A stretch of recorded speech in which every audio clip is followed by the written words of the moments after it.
conductor cannot hear the call at the door. Another passenger, Peter Michael, comes out of his compartment and asks what is happening. Worried, he explains that there is a person injured on the tracks who might have been hit by the train and that this should be reported to the conductor. However, Peter does not consider it an emergency and simply suggests calling an ambulance. Luis does so and then returns with Sarah and Max, who are still playing. Finally, they approach their stop and prepare to disembark. It's okay, Mama. Luis decides to ask another He's passenger in okay. the compartment if they have seen the conductor or the ticket inspector, but Lane Middleton replies that she has not. As they prepare to part ways, Sarah gives Luis a goodbye kiss and reminds him that she has his number, but then the train does not stop. Luis leaves Max and Sarah in the compartment with Lane and heads to the conductor. Along the way, he receives a call from a colleague informing him that he will not arrive on time. Then he enters the conductor's compartment, uses the internal communication system to contact the conductor, and reminds him that they missed a stop while mentioning the person on the tracks. The conductor seems indifferent and only asks how many passengers remain on the train.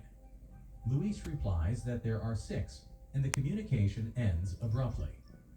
Searching among the conductor's belongings, Luis finds a key and attempts to open the rear door of the train, but is unsuccessful.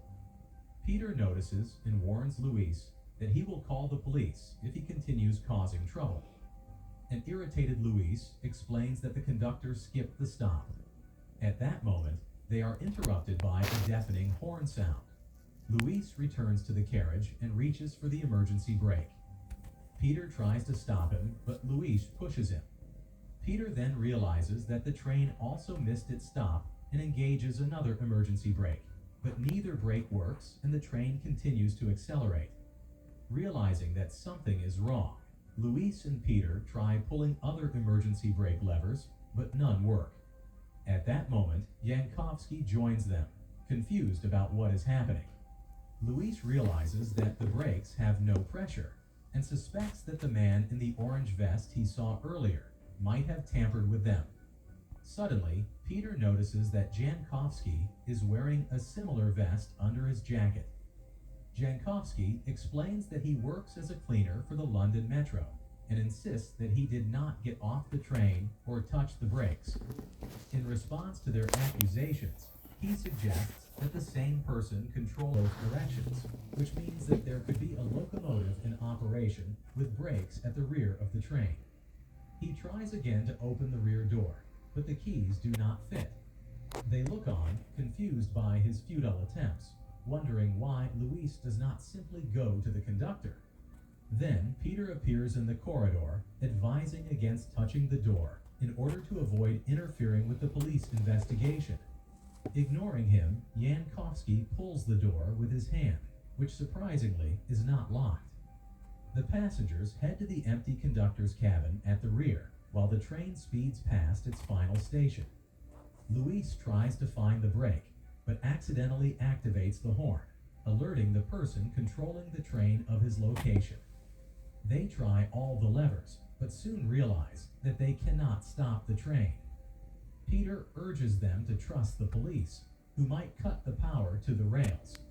However, Luis discovers that the train runs on diesel, so it is not as easy to stop. Then they notice a manual brake in the form of a wheel, and it seems to work. The train gradually slows down from 70 to 50 miles per hour, with a horrible screech and sparks, and the passengers feel relieved by their success. However, the person controlling the train presses the accelerator to increase the speed to 100 miles per hour, and the sudden acceleration causes a fire. Peter once again tries to stop Luis and Yankovsky, calling their actions illegal, but he receives a punch in the face in response. The passengers then turn the wheel, preventing the sparks from igniting the train. They return to the corridor and tend to Peter's and Lane's injuries. Suddenly, they realize that they are approaching a level crossing operated manually. If the police do not intervene, the train could hit a vehicle and derail. Peter repeatedly calls the police, waiting for their help. Max realizes that something is wrong, prompting Luis to explain the breakdown to him. He tells Max that the train is speeding toward the crossing and all the passengers pray for a miracle, but it does not happen. The train crashes into the carriage at full speed and continues on its path. The police arrive too late